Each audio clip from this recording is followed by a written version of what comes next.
Welcome to the final module within the introductory phase of this course. In this module, we will take a look back at all of the work we've done thus far, put all of that work into perspective, and explore ways to continue building and applying your skills moving forward. Let's get into it.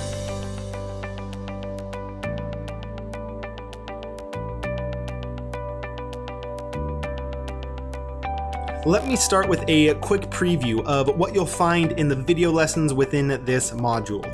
In this video here, we will get that perspective that I mentioned by looking back at where we've been so far.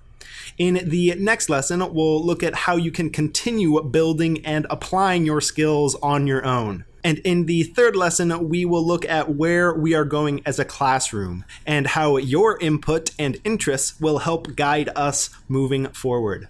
First up, where we've been.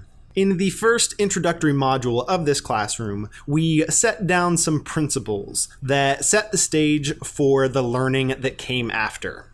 We explored a goal-oriented learning framework where I encouraged you to define for yourself what you wanted to apply your note-taking skills toward, to have a goal in mind around which you could build your skills. I then laid out the 7 principles of the verbal to visual mindset. Goal as a compass, intent as a filter, play the long game, the 50-50 rule, seek flow, experiment, and break it down, then build it back up. We then took a first look at materials. A quick look, just brief enough to get you going without overwhelming you with options. With those foundational components in place, we moved on to the pieces that make up visual note-taking.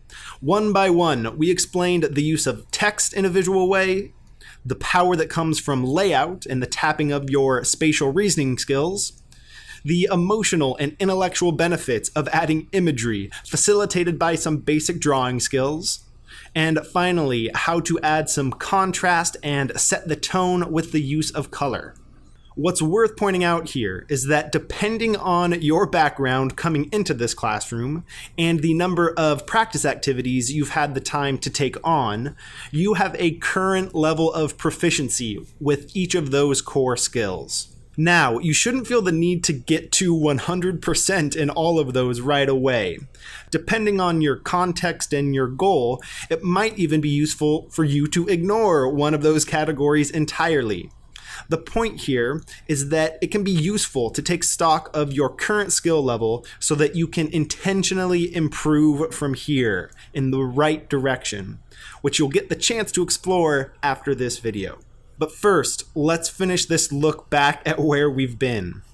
In modules 6 through 8, we discussed the point of visual note-taking, applying those core skills as a learning tool, a problem-solving tool, and an idea-sharing tool. Your work likely falls into one of those 3 categories, and my hope is that you have been able to use the one-page process summaries at the end of each of those modules to help you personalize your own approach and fill in all of the contextual details related to your specific situation. So that is where we have been so far. And before moving on, I want to reiterate the purpose of everything that we're doing here within this classroom.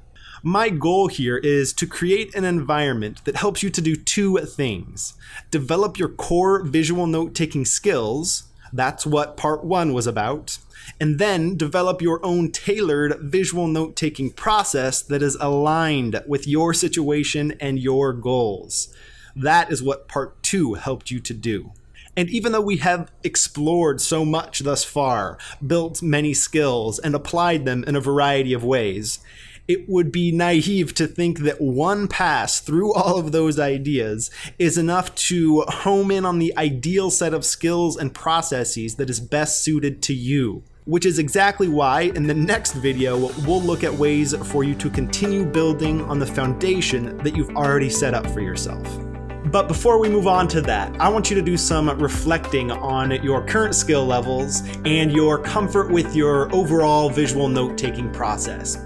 So take a look at the resources below before moving on to the next video.